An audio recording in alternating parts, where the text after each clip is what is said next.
آج میں بھی گیا ہوں وہاں پر میں نے دیکھا ہے کہ عمر رسیدہ شخص جو ہے وہ بیٹھا ہوا ہے. میں سمجھتا ہوں کہ وائبرنس جو ہے نا علی پور کے لوگوں میں مجھے یہ نظر آئی ہے.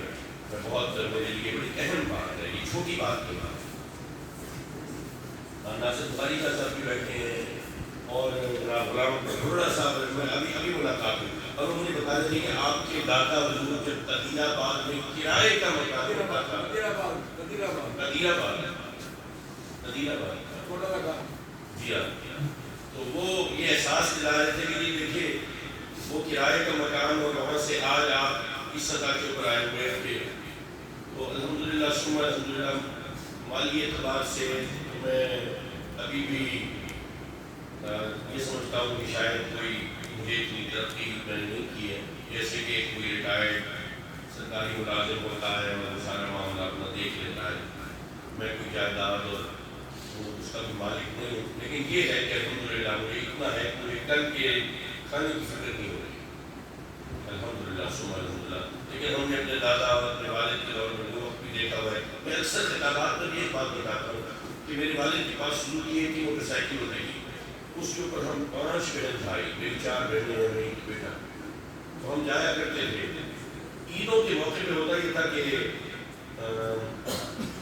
ایک عید پر 2 بہنوں کو, ایک عید پر 2 بہنوں کو, اور ایک عید پر مجھے ملتا تھا لباس اور جوتے نئے ایسے.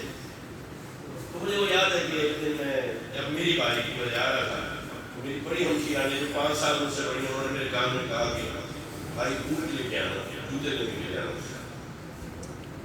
جیسے بچے معصوم ہوتے ہیں کہ یہ کوئی ایسے ویسے چپل نہیں ہے, لیکن جب میں گیا تو مجھے احساس ہوا کہ والد یہ بوٹ ایسے کم ہے. ساتھی کا دور تھا, میرا بچپن تھا, اور میں آپ کو بتاؤں کہ میں باٹا والی جو سفید اینچی چپل ہوتی ہے جس کو ہوائی چپل بھی کہا جاتا ہے, عید کے موقع پر میں وہ چپل لے کے آیا. یہ اچھلتا پھرتا تھا, ٹوٹتا تھا. وہ بڑا سادگی کا دور تھا. بزرگوں نے کیسے پالا ہے, کیسے پھر یہ کہ ان کی ہوئی تعلیم سے انہوں نے کیسے پیٹ کاٹ کے اچھے تعلیمی اداروں میں رکھا. مجھے یاد ہے کہ لاشال ہائی اسکول ملتان کی فیس ہوتی تھی 500 روپے ماہوار, اور میں جب رات کو سو جاتا تو مجھے اپنے والدین کی سرگوشی سنائی دیتی کہ 3 دن میں بچے کی فیس دینی ہے, تو یہ کہاں سے ہوگا, میں تھوڑا پریشان ہوں. تو میں کہتی نہیں اللہ کرے گا کوئی نہ کوئی حساب کتاب ہوگا, اور کہتے چلو دیکھتے ہیں, کوئی بندوبست کرتے ہیں. اب میں یہ گویا کہ مجھے سامنے میں سو رہا ہوتا تھا, لیکن ان کی کانورسیشن میں کانوں میں پڑتی تھی. تو میں یہ آج کل لوگوں میں یہ احساس دلاتا ہوں کہ ماں باپ کی بڑی قدر کرنی چاہیے. آپ کو پتہ بھی نہیں ہے وہ کیا کیا قربانیاں دے چکے ہیں, اپنے کتنے وہ خواہشوں کو مار چکے ہیں آپ کی خواہشوں کی. ایک بار میں باہر میں اس لیے نہیں آیا کہ صرف یہ بتانے کے لیے حاضر ہوا تھا کہ مجھے پتہ ہے کہ میں چٹائی کی مسندوں کا امین ہوں. مجھے کوئی جاہ و حشم و اقتدار و اختیار, منصب و محراب, کرسی و منبر, مقام صدارت, مجھے ان کی نہ بہت زیادہ خواہش ہے, نہ میرے دل میں کبھی ان کی طرف بیدار ہوئی.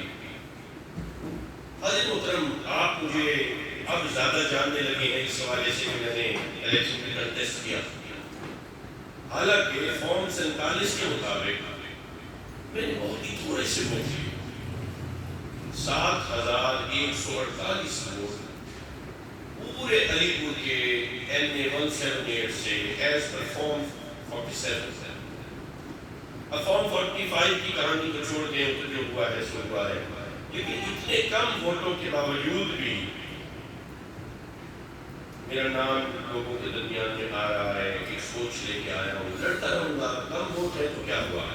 میرے آقا نے مجھے پہلی تقریر کی تھی 40 سال کی محنت کے بعد جو 3 ووٹ ملے تھے, اونلی 3, اور وہ 3 ووٹ بھی میں کہتا ہوں وہ شاید کاؤنٹنگ کے اعتبار سے اتنے وزندار نہیں تھے, ویسے تو شخصیت کے اعتبار سے بڑے وزن. ایک تو زوجہ ہے, تو بیوی کا ووٹ ویسے ہی جو ہے نا وہ کچھ اور کے ساتھ ہوتا ہے. عمومی طور پر اگر آپ تھوڑی سی بھی وفاداری دکھائی ہے.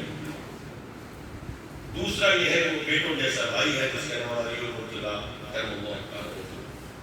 جو پلا ہی میرے آقا کے دامانی عاطفت میں ہے، جس کی پرورش ہی میرے نبی نے کی ہے، جس کو چلنا کلام کرنا نماز پڑھنا جب نماز فرض نہیں ہے اس وقت